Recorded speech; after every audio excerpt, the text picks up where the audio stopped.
ശരിക്കും പറഞ്ഞാൽ തൃശ്ശൂരിൻ്റെ ഒരു വടക്ക് പടിഞ്ഞാറ് ഭാഗത്തുള്ള ഒരു പ്രധാന സവിശേഷതയാണ് തെങ്ങുകളും അതിനോടനുബന്ധിച്ച് നിൽക്കുന്ന വ്യവസായങ്ങളും, അല്ലെങ്കിൽ അതിനോടനുബന്ധിച്ച് നടക്കുന്ന മറ്റ് ഈ തെങ്ങായിട്ട് ബന്ധപ്പെട്ടിട്ടുള്ള കാര്യങ്ങൾ. ഉദാഹരണത്തിന് അതിലൊന്നാണ് കള്ള് എന്ന് പറയുന്നത്.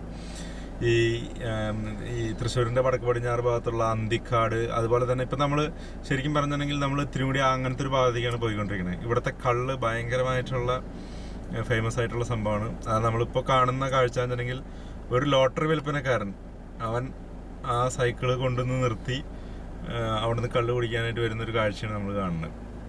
ശരിക്കും പറഞ്ഞിട്ടുണ്ടെങ്കിൽ ഈ കള്ള് ഷാപ്പിന് ഒരു പ്രത്യേകത എന്നുണ്ടെങ്കിൽ ഇത് കേരവർഷങ്ങളാൽ റിച്ചായിട്ട് നിൽക്കുന്ന നടുവിലുള്ള ഒരു കള്ള് ഷാപ്പാണ്. അതായത് വളരെ ഫ്രഷ് ആയിട്ടുള്ള കള്ള് എത്രയും പെട്ടെന്ന് കള്ള് ഷാപ്പിൽ എത്തിക്കുന്നതിനുള്ള ഒരു മാർഗവും അതിനോടനുബന്ധിച്ച് കിടക്കുന്ന ഒരു സംഭവമാണ്.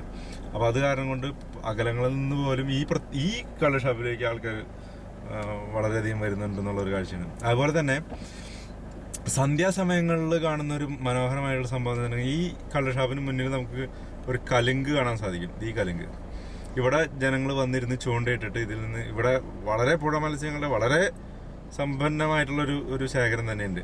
അവർ ഈ മീനിനെ പിടിച്ചിട്ട് ഇവർ ഈ കള്ള് ഷാപ്പിൽ കൊടുത്തു കഴിഞ്ഞാൽ അവർ കള്ളിനോടൊപ്പം അവർ കറി വെച്ച് തരുന്നുള്ളൊരു സംഭവം. അപ്പോൾ അത് കാരണം കൊണ്ട് തന്നെ അങ്ങ് തൃശ്ശൂരിൽ നിന്നും വാടാനപ്പള്ളിയിൽ നിന്നൊക്കെ ഇവിടേക്ക് ആൾക്കാർ വരുന്നുണ്ട്.